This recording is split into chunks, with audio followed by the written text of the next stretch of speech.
Satnam, beautiful Sovereign Woman, Satnam, and welcome. Welcome to today's Sovereign Woman Moon podcast episode, where I want to pose a question for you. When it comes to any type of addiction, what if we understood that the true challenge actually lies not in asking why the addiction exists, but more importantly, why the emotional pain persists? Today, on my 5th-year anniversary of being completely alcohol free and healing an addiction to alcohol, I want to share with you not only my journey, but the step by step holistic process that needs to occur in order for us to disrupt the very karmic ancestral pattern of emotional pain, which leads and fuels addiction. Welcome, welcome, and thank you so much for being here, Satnam. So in today's in today's Sovereign Woman podcast episode, we're going to explore a holistic approach to overcoming addiction. We're going to focus specifically on how my AVI method not only got to the root cause, but guaranteed that I would never relapse back into those very karmic ancestral patterns. This podcast episode is crucial and so important because, as you know, so many human beings in this world are struggling with addiction. And I'm not just talking about substance abuse like alcohol, drugs. There are many different kinds of addictions that exist out there, not one being worse or better than the other. Addiction, in essence, is something that you continue to do over and over and over again, even though it is not good for your health. But what if we instead looked at addiction at something that was being fueled by something deeper? You see, the first time I ever heard never ask why the addiction, but why the pain was from this amazing doctor. He's a trauma informed doctor, Dr. Gabor Mate, who talks about all of these different ways that we as individuals literally become hungry ghosts and become addicted. He was a doctor, and he was a doctor who grew up in the Holocaust. His mom left him with a stranger for a few months because the Nazis were coming to actually kill him and his mother. So his mother wanted to protect him and gave him to a stranger to take care of him for a few months. After he came back home with mom, he was only, months old, 4 to 5 months old. He developed an attachment style, which made him very, very addicted. What he became addicted to was work. I was addicted to work too. Believe me, I was there. And he always basically needed to be at the top. A lot of doctors, a lot of people that go through very thorough educational type of trainings, they really aspire to do these things not because it's a passion, but it's because they want the approval of a mother, of a family, of society. You see, as a child, he didn't know his mom was saving him his life. His brain reacted and responded as a baby, believing that he was abandoned. So later, as an adult, he became addicted not only to work, which made him not present to his parents or to his kids, but he also became addicted to shopping. And I know that sounds silly, but he tells a story one day of where he literally left a woman in labor and delivery and missed the labor and delivery because he was out shopping, buying classical music that he was so addicted to. It got to a point where it was creating a lot of problems with his family and within himself. So addiction comes in many different shapes and sizes, and it's always not as obvious as we think it is. But it is always fueled by the same thing, which is all about emotional pain. And that's exactly where my story takes me. You see, for me, I've shared with you so many different things about my own journey that now lead up to why addiction was so prevalent in my life. We've talked about here in the Sovereign Woman Movement podcast about childhood trauma. We've talked about childhood trauma patterns that are engraved in the DNA that have been repeated over and over in your generation. So we've also talked about depression and how the suppression of emotions, which is what addiction is caused by an imbalance within ourselves, both spiritually and biophysically. We've also talked about toxic relationship problems, which ultimately represent the emotional pain that we're going through that we are living out over and over again from our ancestral lineage and from what we have seen growing up. All of these things, as you can see, are intertwined and interconnected, and they all come together to form what could possibly be what we as human beings experience as addiction. Now, for me, you all know that I was married very young. I actually didn't start drinking alcohol until after I turned 21. I got my husband and I got married when I was 16. He was already 18 at the time. He was getting ready to turn 19. I was getting ready to turn 17. So we couldn't buy alcohol, and we didn't. I really just didn't even know too much about alcohol, right? In high school, I definitely played around with it, but it wasn't something like I was addicted. I tried it a few times and things of that nature, but it wasn't like I needed it or anything of that nature. It wasn't until later when I was in my 20s that when I turned 21, that I started to experiment with alcohol. And it was in my late 20s, early 30s, where every day I needed to have alcohol in my system. Now, I wasn't to the point because I've heard some really, really sad stories of people that like literally start drinking at 5 o'clock in the morning or 6 o'clock in the morning. There was a story of a woman who shared with me about how, she needed to drink a whiskey bottle by the time it was 11 o'clock. Like, I never got to that point. It was just the fact that I had to drink alcohol every single day. And yes, that some days there was a major abuse of alcohol. Like, it was just too much. I didn't know when to stop. I always thought it was so admirable that people who could have one or two drinks, that was not in my genes. In fact, I saw this in my dad too, and I saw this in my grandfather and in so many people in my family lineage. They were not the type that would just have one drink. It was always like a bottle or two or three. And so throughout my life, that I dealt with stress and the way that I dealt with pain was basically drinking alcohol. And especially in social settings, like I couldn't be in a social setting without having alcohol in me. I didn't feel confident. I didn't feel sure of myself. So, what actually led me to my holistic healing journey was I wanted to heal my addiction to alcohol. I didn't know that that would lead me to opening up Pandora's box, which led me to understanding that in order to heal addiction to alcohol, I had to deal with all the emotional pain that I was running from. So I started to seek out holistic practices to heal. I never believed in traditional therapy, traditional counseling. I tried it. I even went to several programs that basically helped you get rid of the addiction to alcohol, and it only perpetrated it more. One particularly, I remember even going to a few AA meetings, and I was so disgusted because they would make you reaffirm and they would tell you to reaffirm, I am an alcoholic. And I was like, that does not resonate with me. If I have to keep saying that I am that, then aren't I reaffirming it every single time? So I tried and I gave up because what it was doing, it was just causing me to feel the need to drink more.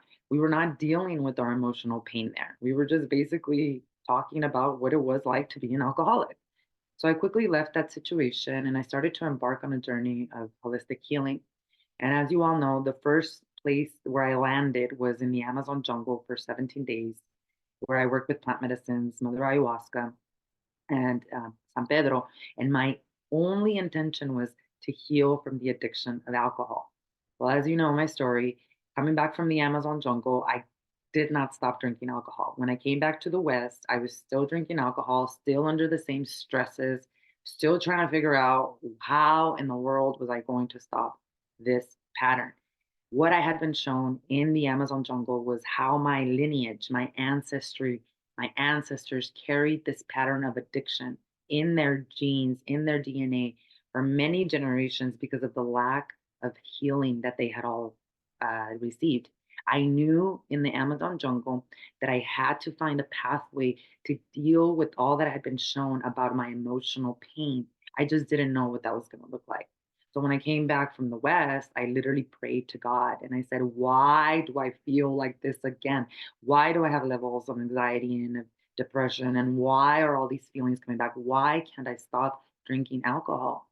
At that point in time is when God opened the floodgates, and all of a sudden, I was shown to Kundalini Yoga. When I first went to Kundalini Yoga, I literally thought that I was back in the Amazon jungle, connected to this divine light of love, of no guilt and no shame. As I started to do my practice, miraculous things started to happen. My nervous system started to regulate itself, where there were days where I was like, oh, you know what? I don't even need alcohol anymore. My brain, the agility, and the rewiring in the neurons and the chemicals that they were secreting, because it no longer was secreting the nasty chemicals that the lack of healing of emotional pain was doing, started to make me feel good. So there were days that I was going without drinking any alcohol. My practice was replacing that need and that void that I was seeking for a long time. So I continued on my journey, and it was probably a couple of weeks where I knew that I was going to become a Kundalini Yoga teacher. And eventually I was going to become a Kundalini Yoga therapist, which is the training that I'm under now. And sure enough, the almost within a week that I became, started to my studies of becoming a Kundalini Yoga teacher. We started with a very specific meditation in Korea that we had to integrate in order to become teachers. And it was probably a week later that I decided that today would be the last day that I would ever drink alcohol again. And today, December 8th, 2023, marks 5 years with no cravings, with no desire to even have one drop of alcohol again. Now, how did this happen? This is something that I am so proud of, because when this finally changed, it gave me back my sovereignty. It gave me back my confidence. It gave me back my ability to forgive myself, to forgive others, and to, more importantly, to look at that emotional pain that was actually fueling the addiction. It is never why the addiction, it is always why the pain. So I want to break down to you the step by step process that actually has to happen in order for us to make this a reality. As we all know, the reason why traditional therapy as it relates to healing addiction has such low success rates is because talking about the problem is not going to help. We're going to need to get to the root causes of this emotional pain, which are engraved in the DNA and in the nervous system, which is exactly what started to happen with me. See, what we don't understand is that by only addressing the surface issues of addiction, which is like the symptoms, we're not really disrupting the pattern that generated and perpetrated it. We now know through the science of epigenetics that very few diseases, physical diseases, are actually passed down to us generationally. But what does get passed down to us is our ancestors' response mechanisms as to how they responded to trauma and pain. So, what happens in epigenetics, what we know in epigenetics is that, let's say that your ancestors also had a lot of addictions in their life. Now, they had the addiction not because they're horrible human beings. Obviously, they had the addiction because they were going through major emotional pain. This is why we have to release guilt and shame around those people that are going through addiction, or if you yourself are going through your own addiction. People that are on the streets on meth and cocaine and all these different things, they probably went through some serious child abuse, some serious traumatic experiences that have led them there. They also probably come from a lineage that has those patterns within them. Because what epigenetics proves is that there are dormant genes in all of us. You might say, me and my sister come from the same lineage. Why is my sister addicted to alcohol and I'm not addicted to alcohol? Well, here's the thing, these genes that have been passed down to us within us, epigenetics proves, like addiction, they do not turn on unless you are not managing stress correctly. So let's say that you were a human being who had a normal childhood, you grew up, and all of a sudden you're 28 years old and your mom or dad dies tragically, or something traumatic happens to you in your life. All of a sudden, if you are not dealing with that stress holistically, meaning increasing more energy into the system, that gene that your ancestor also couldn't heal from of addiction is going to start turning on in you. This is why two people can go through the same thing. And if one responds by managing the stress with, let's say, meditation, with exercise, with singing, with art, with all of these different ways to deal with what stress is, which is basically that you're growing, that you're going to a new level of your life. Stress doesn't have to be bad. Stress only becomes bad if we continue to stay in it and if we respond to it by numbing the emotions that come with it. So, if you drink alcohol, which is usually what happens, think about even your business growing. Let's say you go from making $100,000 a year to now you're making $1 million a year. That's going to be a whole different level of stress. If you respond, what most people do, and this is why they self sabotage, and this is why you find a lot of millionaires that are addicted, that don't have a family, they're on their seventh divorce, There's so many different chaotic parts of their life. And the reason that is because as their business started to grow, as they started to step into their power, they couldn't handle the stress that came with it. So what do? They start to drink alcohol, they start to use drugs, they start to do all of these different things to help them deal with what stress is doing to them in their life. And that is why ultimately power is a very dangerous thing to want. When you seek power, it could be your biggest demise because wanting to seek power from the outside will destroy you. Knowing that your power is already within you makes you a powerful master, a master that controls and is able to be above the mind. So, as it relates to our ancestors, we also have to understand that scientists also have now proven this is a scientific proven fact that the brain, there is an area in the brain that starts to react with patterns of addiction if we don't have a daily spiritual practice. It has been shown in studies that those people that have a daily spiritual practice, I'm talking about meditation, I'm talking about prayer, there's an area of the brain that actually starts to turn on. And if you don't have a daily spiritual practice, it doesn't turn on. And when it doesn't turn on, guess what happens? You have a 60% higher probability of actually having some form of addiction. Now, again, why is that? Isn't it a coincidence that most people, if not all people that have addictions, also do not have a spiritual practice? They also don't have a relationship with God. And it's understandable. Imagine growing up as a child, and if you went through physical abuse, sexual abuse, you either take two paths as a child. One of two things happen. Either A, you start to get really, really mad at God and you start to develop basically anger because you cannot understand why God would allow you to do this, which mean would allow for this to happen to you, which means you start to separate yourself from the connection with God. Or B, this is not what most people do, is that they actually become stronger with God. Their connection with God becomes more powerful because they're able to go beyond believing that God is punishing them to understanding that everything is happening for a reason. Now, that path is very rare. It takes us doing the inner work of restabilizing our nervous system, getting to the brain to be able to understand that the relationship with God is crucial and that having a daily spiritual practice with developing that intimacy with God is precisely what actually helps us heal from these addictions. Now, we know that these pathways that are activated in the brain, these regions that reduce the likelihood of addiction, are activated through the holistic path of inner work of meditation. Meditation has been proven to be the life force energy of what is known as neuroplasticity, which is your ability to regrow regions of the brain, to have regions of the brain that have been damaged or turned off for many years because of emotional abuse, because of physical abuse, because of sexual abuse. So, what the actual potent combination process of recovery from addiction looks like is understanding the scientific approach as well as the spiritual approach and being able to combine both.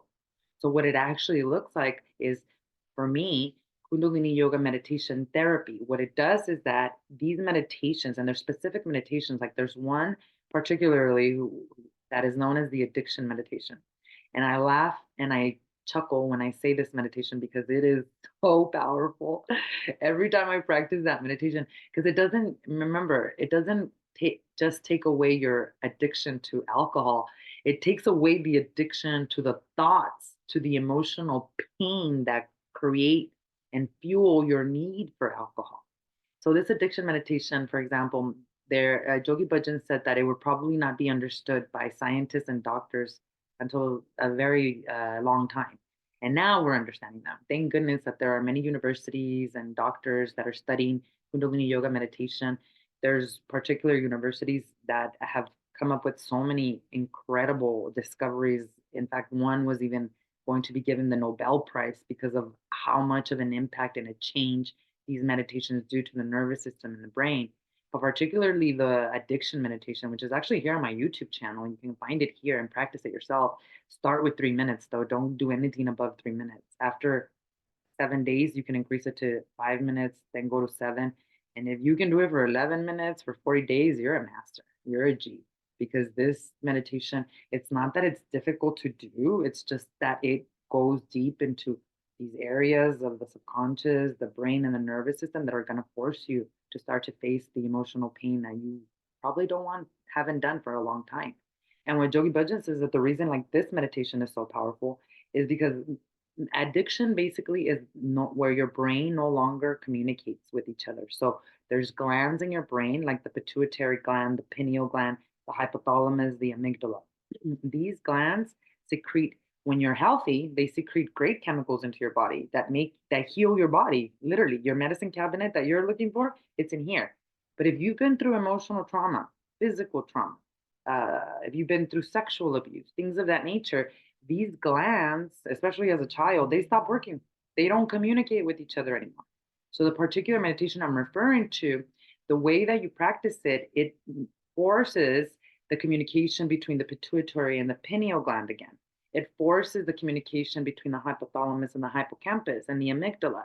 So instead of that frequency, because what happens in your brain is that if you've been under emotional trauma, there's a frequency of thoughts, feelings, and emotions of I'm not good enough, of anger, of guilt, of shame that are literally running like through the streets of your brain. So as you start to introduce these meditation practices with sound and breath, you are now replacing that street of cars that are crashing and making your body really, really unhealthy with now frequencies and sounds that are basically aligning your brain to function the way it functioned when you were a baby. Because most of us were born with healthy brains when we were babies, right? Unless you went through some serious trauma also in the birth canal or even in through birth process. So what needs to occur is that we need to get the functionality of the brain start working again. And that's where Kundalini Yoga meditation therapy comes in to not just rewire the brain, but to restructure it, to address the functionality issues, and then to help us with our emotions. Because what it does is that it starts to strengthen and heal your nervous system, which allows you to regulate emotions. Remember, depression is suppression of emotions, addiction is suppression of emotions. The reason you need to suppress them is because they're overwhelming, it's too much. So, in order for us to heal from addiction and depression, we have to stop suppressing them. We have to learn to regulate the nervous system. And the way our nervous system gets regulated is not through a magic pill, not through a pharmaceutical. There's no surgery for that, there's no fast fix. It's called breathing, it's called meditation, it's called introducing new sound frequencies like mantra, which is what Kundalini Yoga is very, very famous for. So Kundalini Yoga therapy is important, it's key, it's vital. You don't, if you do a little bit of a research of just Kundalini Yoga and addiction, you're going to find a lot of people that have healed from addiction, even famous people that have healed from addiction because of the use of Kundalini Yoga practices. The second thing that is just as important, this is what most psychologists miss, what most doctors miss, is the fact that we have got to address the spiritual pain.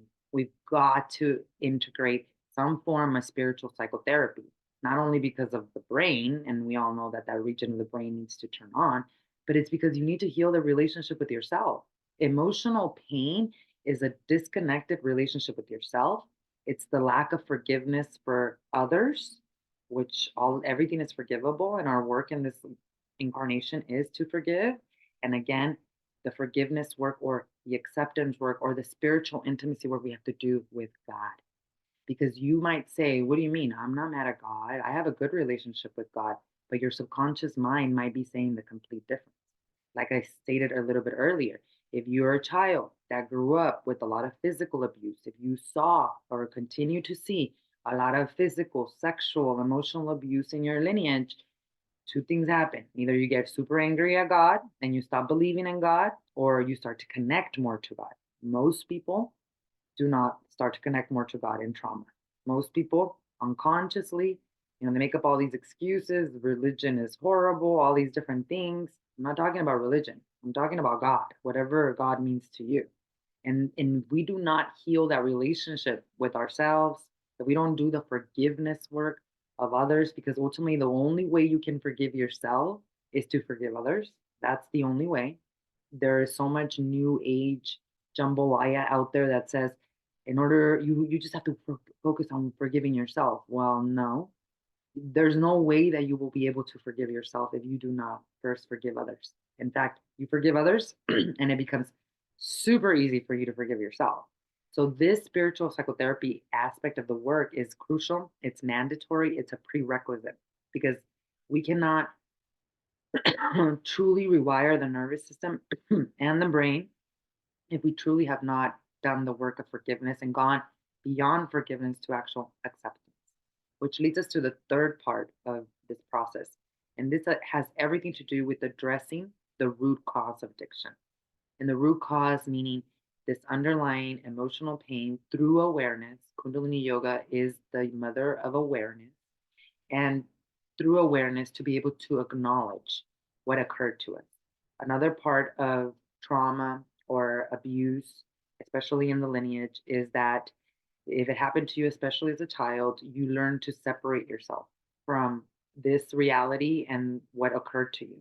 So you almost start to live in two realities, where in one reality, nothing like that had ever occurred to you because you're running away from that pain, versus in the other reality, you're literally that lost, broken inner child.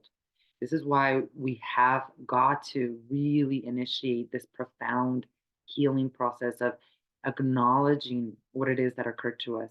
Many children have not been seen for the abuse that they went through.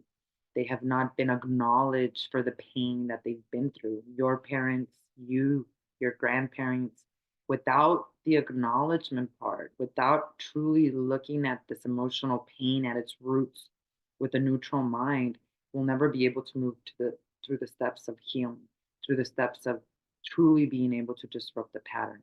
And yes, it takes a lot of courage, it takes a lot of bravery. And our ancestors, they choose all of us to become the cycle breakers in our lineage, but not everyone says yes. You have to choose yourself to break that cycle. The ancestors are choosing and cheering all of their family along. But if you're listening to this, there's a reason why you're listening to this. And perhaps the ancestors have been guiding you more than you think. Now, there are some serious pitfalls. As it is, there are pitfalls in healing addiction in general.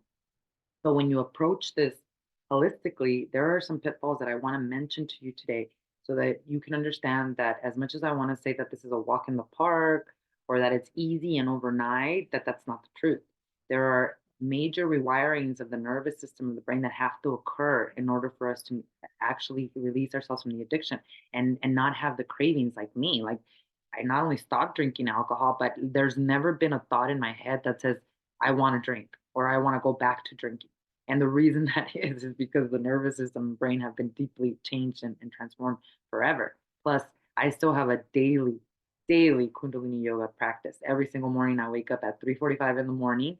And from 3:45 a.m. to 6:30 a.m., we have open sadhana for our community. And sometimes I am completely in my body the entire 2.5 hours. Sometimes I'm not, but in either case, I'm here in sadhana, waking up at 3:45 in the morning and doing the best I can every single day. So the pitfalls that we have to really be careful for is first and foremost just focusing on physical symptoms, like trying to cleanse or purify and not ignoring the spiritual aspects of healing. You've got to absolutely go beyond surface level and you've got to address the emotional pain. So it's not just about going cold turkey or going into rehab and no longer drinking again. We need to be able to replace that with the spiritual psychotherapy and with the practices that are going to develop the brain uh, neuroplasticity as well as the spiritual connection back to self and to God. In addition, as it relates to Kundalini Yoga meditation and A Course in Miracles spiritual psychotherapy, one of the most common pitfalls is not staying committed to the journey, not being fully immersed. Why? Not because it doesn't work, it's because it makes us feel uncomfortable. You have got to be okay with feeling uncomfortable with these emotions that come up, especially the first couple of weeks with this type of holistic approach. This is not a fast fix. You are going to be forced to feel your emotions, and most of us numb our emotions. That's why we're addicted, right? So you might get into your practice and move into a meditation practice perhaps and not fully be engaged, or you might quit. We now know in Kundalini Yoga, we have scanned the brains of meditators, and it takes 40 days for that gray area of the brain to start to dissolve itself. For the area of the brain to structurally actually start to change. 40 days consistency, meaning 40 days, 3 minutes of the addiction meditation to actually start to really develop the powerful benefits that start to occur. So most women, because they don't see like immediate change, or they feel really uncomfortable because of the awareness, they quit, or they say it's not working fast enough. And this is why it's so important, to be part of community, to have a mentor, to have a coach, to have somebody that helps you through it, that has already been through it, so that you can understand that it's all normal and part of the not or part of the process. The other thing that is huge as a pitfall is the resistance to acknowledging these deep rooted ancestral influences. That, in essence, boils down to the fact that we are not giving ourselves permission to heal. Again, you might say, "Oh, I'm not addicted," and just not acknowledge it and admit it due to shame or guilt. Or perhaps you're like, "Oh, no, what happened to my grandma didn't impact me that much," or "I'm not weak. I have to be strong, and there's nothing wrong with me. Nothing can heal me," things of that nature. You've got to acknowledge that you need healing in order for the healing to occur. In fact, the day that I acknowledged that I need healing was the day that my entire life changed. I might not have healed that particular day, but that's when God opened up the floodgates to put the right people, the right practices, the right techniques to actually make the healing occur. You see, God is always saying yes. And if you don't ask for what you want with clarity, and if you don't acknowledge that you need healing, well, God's not going to say yes to you either. The other thing about this process is the work of forgiveness. Failing to integrate forgiveness as emotional release is crucial. I have been through part of a lot of different programs. I have found out about different healing programs, holistic, and I have never, ever found one that addressed the work of forgiveness. Now, we are having many more people in the community of healing talk about it, especially in mental health. I've heard from a couple of people. One of my past clients is actually doing a paper on on for addiction, and she's addressing the spiritual and emotional aspect of that. There was somebody else who was on my live the other day who was talking about healing child sexual abuse, and how she was doing also, or how she mentioned how the most impactful part of that whole presentation that was given was the person who talked about forgiveness. So I am seeing it come out more and more and more, but not as quickly as I wish it would be. And the thing is that forgiveness is the only way to disrupt ancestral karmic patterns. If we do not do the work of forgiveness, even if we stop drinking, let's say you stop drinking, you stop using drugs, you stop shopping, you stop judging people, whatever that addiction is, right? If you do not do the work of forgiveness, because you could have enough willpower to be like, I'm gonna go cold turkey and I'm not gonna drink again. But if you do not do the work of forgiveness, inevitably that pattern is going to get passed down to the next generation, and to the next generation, and to the next generation. Because forgiveness is the only pathway to actually disrupting the pattern at the level of DNA. It only keeps repeating itself because the work of forgiveness has not been done. And the work of forgiveness is very triggering, which is why you need support, you need community, you need a coach or a mentor to help you, and you need the right technique. One of the things that we're doing in my academy next month for the month of January is we're going to be doing a 40-day forgiveness challenge. So one of the things that we do is I welcome and I invite everyone into daily meditation practice. We have a virtual meditation spot. So wherever you are in the world, you join us when you're part of the academy. It's in the morning time. You can join us any time between 3:45 a.m. and 6:30 a.m. Mountain Standard Time. And in these daily sadhanas, that's what it's called, a sadhana, your daily spiritual practice. After we're done meditating, I actually share a daily guidance, intuitive guidance from my tarot card deck. I'm also a tarot card reader, as well as some of you know that I'm an astrologer too. And with that, every day, what we're doing also for the next 40 days in January is a daily forgiveness practice. So I'm giving them prompt, something to think about, and a one focus on one particular person that they are going to work to forgive during the 40 days. And that's crucial because Japji, repetition is needed, especially when it comes to forgiveness, because it gets really worse before it actually gets better. And that's why it is one of the biggest pitfalls to actually uh, getting to the root cause of the addiction, which is this emotional pain. The other thing is neglecting the holistic approach altogether. That's a big pitfall. Focusing on just one aspect of the healing process, not addressing body, mind, and spirit, just addressing the physical body or even just addressing just the mind. We need to have all components because without all three components, it can lead to incomplete healing and also the potential of you basically falling back. Let's say you go a year without drinking alcohol and all of a sudden, if you have not addressed, if all you did was detoxify the physical body, or if you didn't address the spirit, or if you didn't address the mind, then what's going to happen? You're going to revert back to those addictive patterns and addictive behaviors. That is why I don't crave alcohol. I don't go back to alcohol. It's because I've addressed holistically the three things that need to be addressed. Now, to be able to do this, we do have to adopt a specific mindset. And that mindset is vital in our healing journey. It is absolutely essential to understand that addiction is not a character flaw. This is so crucial.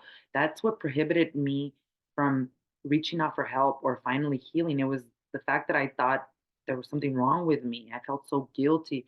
I felt so much shame. I remember my mom would always say, when are you going to stop drinking alcohol? And she prayed a lot for me, which I think had a lot to do with me aligning with these practices. I really do.